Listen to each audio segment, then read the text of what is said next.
Nos va a entregar, por supuesto, Víctor de Correa Lugo. Él es analista del conflicto y aquí está ya con nosotros conectado a nuestras pantallas. Víctor, una cálida bienvenida a las pantallas de DNews. ¿Cómo estás? Bien, muchísimas gracias. Bueno, Víctor, empecemos analizando este hito tan importante que marca sin duda un punto histórico para el país. ¿Qué está sucediendo hoy allí en Caracas? A ver, lo más importante es entender que los fracasos del proceso de paz entre el ELN y los intentos desde el año 1991 hasta hoy tienen que ver con que el gobierno colombiano ha planteado un modelo de desarme, de desmovilización y reinserción. Es decir, mientras la guerrilla ha insistido en la negociación de las causas del conflicto armado, el gobierno ha planteado fundamentalmente unos canales para la entrega de armas y no más que eso. Eso ha generado un desencuentro, es decir, la idea de paz de la guerrilla y la idea de paz del gobierno hasta el día de hoy ha sido diferente.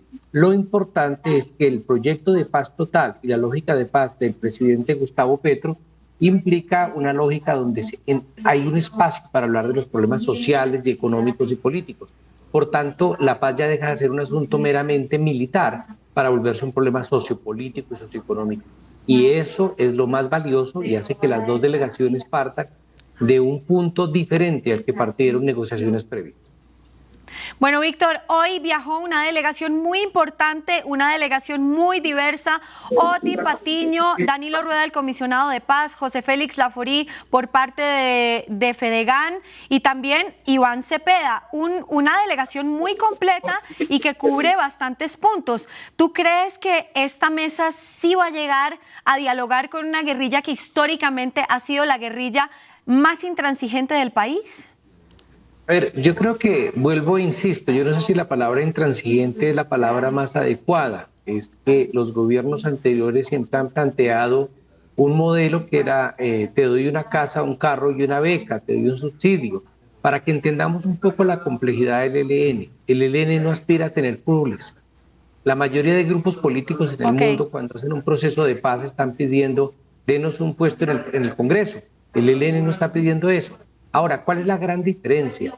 Es que la mesa, los delegados de la mesa, los miembros del gobierno que van a negociar, no solamente están los que usted mencionó, que son ciertos, sino hay otro grupo de personas donde hay líderes ambientales, líderes sociales, negritudes, mujeres, que tienen un discurso diferente. Entonces yo creo que tiene que ver con el deseo realmente de sacar las armas de la política.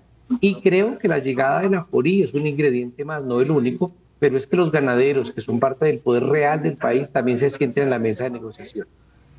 Este punto que tú tocaste me parece muy interesante para explicarle a los televidentes que están en Latinoamérica y no entienden o no están familiarizados en cómo funcionan las guerrillas o que sus países no han tenido guerrillas.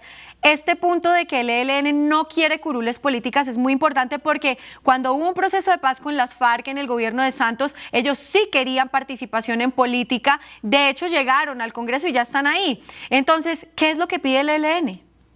A ver, ellos van a seguir haciendo política. Lo que pasa es que la política no solamente se hace en el Congreso. El ELN lo que ha planteado, y esto es tal vez lo más complejo, yo he estudiado y he estado en otros procesos en otros conflictos armados como periodista y he estudiado otros procesos de paz. Y lo más llamativo es que es una guerrilla que está diciendo el modelo de negociación debe estar planteado en el cómo, no en el qué.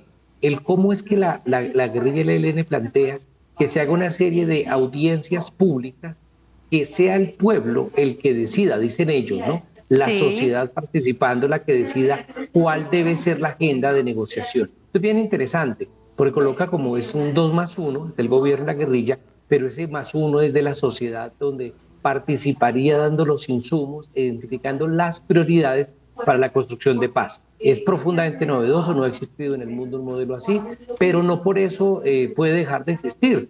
Entonces, dense cuenta que es un modelo bastante diferente donde se centra en la participación de la sociedad.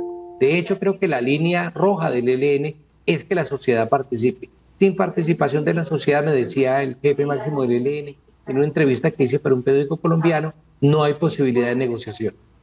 Y en esta participación, ¿cómo sería, digamos, cómo se estructuraría, vale la pena la redundancia, la participación? Porque si quieren hacer política, pero no quieren hacerla de la forma tradicional, ¿qué es lo que proponen?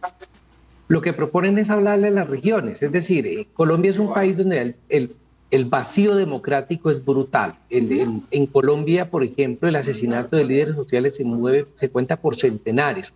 Colombia hubo un partido político que se llamó la Unión Patriótica, que fue por completo víctima de un genocidio. Estoy hablando de más de 5.000 dirigentes de un partido político asesinados en una democracia. O sea, esto es brutal. Entonces, lo que plantea el ELN, y yo creo que no solamente el ELN, el mismo gobierno de Petro, y muchos sectores académicos, es cómo ampliamos la base democrática del país, y es oyendo al país.